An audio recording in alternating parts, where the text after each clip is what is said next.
ഈ വിവാഹം കഴിഞ്ഞതിന് ഏതാണ്ട് 5 വർഷം മുമ്പാണ് ഈ വിഭജിക നിതീഷിനെ വിവാഹം കഴിക്കുന്നത്. ഈ 5 വർഷം ഈ കല്യാണം കഴിഞ്ഞ 5 വർഷത്തിനിടയിൽ പലതവണ വിഭജികയെ നിരന്തരം ഈ നിതീഷ് ഭീഷണിപ്പെടുത്തുകയും പലതരത്തിൽ ഉപദ്രവിക്കുകയും പീഡിപ്പിക്കുകയും ചെയ്തിരുന്നു എന്നാണ് വിഭജിക തന്നെ ബന്ധുവായ ഒരാൾക്ക് അയച്ച വാട്സപ്പ് സന്ദേശത്തിൽ കൃത്യമായി പറയുന്നത്. മാത്രമല്ല, ഈ കല്യാണം കഴിഞ്ഞ് കുറച്ച് ദിവസങ്ങൾ കഴിഞ്ഞതിന് തൊട്ടു പിന്നാലെ തന്നെ ഇരുവരും കൗൺസിലിങ്ങിന് പോയതുമായി ബന്ധപ്പെട്ട് ഒക്കെ കാര്യങ്ങൾ പറയുന്നുണ്ട്.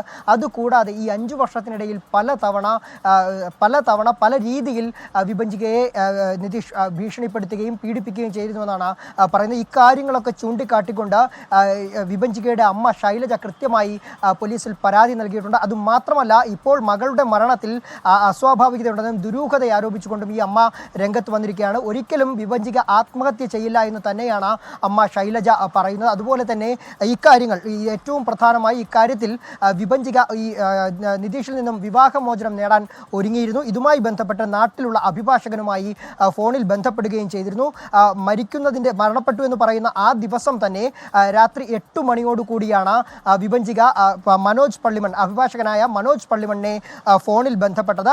അതിനുശേഷം അഭിഭാഷകന്റെ സംസാരിക്കാനുള്ള സമയം തേടുകയും ഏതാണ്ട് 8:20 സംസാരിക്കാൻ തയ്യാറാണ് എന്ന് പറഞ്ഞ് അഭിഭാഷകൻ തിരിച്ച് സന്ദേശം അയക്കുകയും ചെയ്തിരുന്നു. എന്നാൽ ഈ പിന്നീട് സന്ദേശത്തിൽ ഒരു പ്രതികരണം തിരിച്ചുണ്ടായില്ല. രാത്രി 11 മണിയോടുകൂടിയാണ് ഈ വിഭജികയുടെ വീട്ടിൽ വേലക്കാരിയായി നിന്നിരുന്ന സ്ത്രീ ഈ കുട്ടിയും ഈ വിഭജികയും ഒരു കയറിൽ തന്നെ തൂങ്ങി നിൽക്കുന്നതായി കണ്ടു എന്ന് പറയുന്നത്. ഈ അഭിഭാഷകൻ കൃത്യമായി ഈ വേലക്കാരിയുമായി അടക്കം സംസാരിച്ചിരുന്നു. അഡ്വക്കേറ്റ് മനോജ് പള്ളിമൺ ഇപ്പോൾ നമുക്കൊപ്പം 24-നൊപ്പം ചേരുകയാണ്. അഭിഭാഷകനോട് തന്നെ നമുക്ക് കാര്യങ്ങൾ ചോദിക്കാം.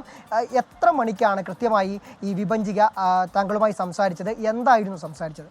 എന്നോട് സംസാരിക്കാനായിട്ട് ശ്രമിക്കുകയായിരുന്നു. ഗുഡ് ഈവനിങ് സാർ, എൻ്റെ ലഭ്യത തേടുകയായിരുന്നു മെസ്സേജിലൂടെ. ബോട്ടിമിലൂടെ മാത്രമേ ദുബായിൽ നിന്നും സംസാരിക്കാൻ ഒക്കെയുള്ളൂ. ശൈലജയുടെ മകളാണ്. എൻ്റെ വിവാഹ സംബന്ധിയായ കുറേ പ്രശ്നങ്ങളുണ്ട്. ഞാൻ അനുഭവിക്കുന്ന പീഡനങ്ങളെക്കുറിച്ച് സംസാരിക്കാനാണ് എപ്പോഴാണ് അവൈലബിലിറ്റി എന്ന് ചോദിച്ചു. ഞാൻ ആ മെസ്സേജിൽ വളരെ ലേറ്റായിട്ട് കാണുന്നു. ഒരു 8:20 ഞാൻ കാണുന്നത്. 8:22 ഞാൻ മെസ്സേജ് പാസ് ചെയ്തു. ഞാൻ നിങ്ങൾക്ക് വേണ്ടി വെയിറ്റ് ചെയ്യുകയാണ്. At any time you can call me. അങ്ങനെ ഞാനും എൻ്റെ അഭിഭാഷകയായ മകളും 12 മണി വരെ കാത്തിരുന്നു. ഒരു റെസ്പോൺസും ഉണ്ടായില്ല.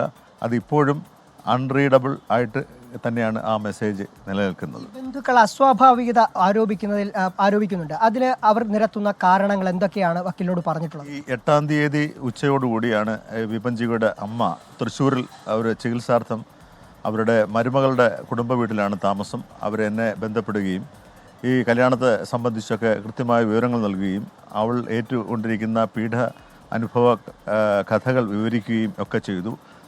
അവൾക്ക് ഒരു സാന്ത്വനം കൊടുക്കണം, അവൾക്ക് മോറൽ സപ്പോർട്ട് വേണം, മെൻ്റലി അവൾ വളരെ ഡിസ്റ്റർബ്ഡാണ് എന്ന് പറയുകയും അവൾക്ക് കുറച്ച് കാര്യങ്ങൾ സാറിനോട് സംസാരിക്കാനുണ്ട്, സാറിൻ്റെ സമയം എപ്പോഴാണെന്ന് ചോദിക്കുകയും ചെയ്തു. ഞാൻ ഒരു യാത്രയിൽ ആയിരുന്നതുകൊണ്ട് ഒരു 8 മണിക്ക് ശേഷം 7:45 ശേഷം വിളിച്ചോളൂ, കിട്ടുമെന്ന് പറഞ്ഞു.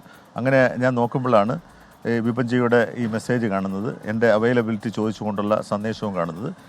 8:20 ഞാൻ തന്നെ റെസ്പോണ്ട് ചെയ്യുകയും ചെയ്തു. അപ്പോൾ അവർ നിരന്തരം സ്വർണത്തിനും പണത്തിനും ഒക്കെ വേണ്ടി നിരന്തരം ഈ കുട്ടിയെ വേട്ടയാടിക്കൊണ്ടിരുന്ന ഒരു ഇതുണ്ട്. മാനസികമായി കൂടുതൽ പീഡനം, ഇവരെ അൺഅറ്റൻഡഡായിട്ട് നിൽക്കുന്നൊരു സാഹചര്യം. ഈ കൊച്ചിൻ്റെ ജന്മത്തിന് ശേഷം, ഈ കൊച്ച് ജനിച്ചതിന് ശേഷം ഒരുമിച്ച് ഒരു മുറിയിൽ കഴിയുന്ന സ്വഭാവം ഒട്ടും തന്നെ ഉണ്ടായിരുന്ന ആളായിരുന്നില്ല ഈ ഭർത്താവ് എന്ന് പറയുന്നയാൾ. പിന്നെ ഏതോ ഒരു ദിവസം മദ്യപിച്ച് ലക്ക് കെട്ട് ഇവരോടൊപ്പം കഴിയുകയും ശാരീരിക ബന്ധത്തിലൊക്കെ ഏർപ്പെട്ടു എന്നൊക്കെ പറയുന്ന ഒരു സ്ഥിതിവിശേഷം അമ്മ പറയുകയുണ്ടായി. അതിനുശേഷം ഇവർ തങ്ങൾ വളരെ സ്ട്രെയിഞ്ചായിട്ട് പൊയ്ക്കൊണ്ടിരുന്നു. ഇപ്പോൾ തിങ്കളാഴ്ചയും കൂടി ഈ രണ്ടായിട്ടായിരുന്നോ താമസിച്ചിരുന്നത്? ഒരേ ഷെൽട്ടറിൽ തന്നെ 2 മുറികളിലാണെന്നേ ഉള്ളൂ. ഒരേ ഫ്ലാറ്റിൽ തന്നെയാണ്, 2 മുറികളിൽ ആണെന്നുള്ളതാണ്. അതിന് കെയർ ചെയ്യാറേയില്ല. കൊച്ചിനെ താലോലിക്കും, കൊച്ചിൻ്റെ കാര്യങ്ങളൊക്കെ നോക്കും, അങ്ങനെ മാത്രമേ ഉള്ളൂ. ഈ കൂടുതലും അച്ഛനോടും പെങ്ങളോടും മറ്റുമായിരുന്നു ആഭിമുഖ്യം പുലർത്തിയിരുന്നു എന്നാണ് ഈ വിഭജികയുടെ മാതാവ് എന്നോട് പറഞ്ഞിട്ടുള്ളത്. ഇവരെ ഈ അസ്വാഭാവിക മരണം എന്ന് പറയാൻ അസ്വാഭാവിക മരണമാണെന്ന് പറയുന്നു. അപ്പം ഇതിൽ ഒരു രീതിയിലും മകൾ ആത്മഹത്യ ചെയ്യില്ലെന്ന് ഈ അമ്മ പറയാനുള്ള സാഹചര്യം?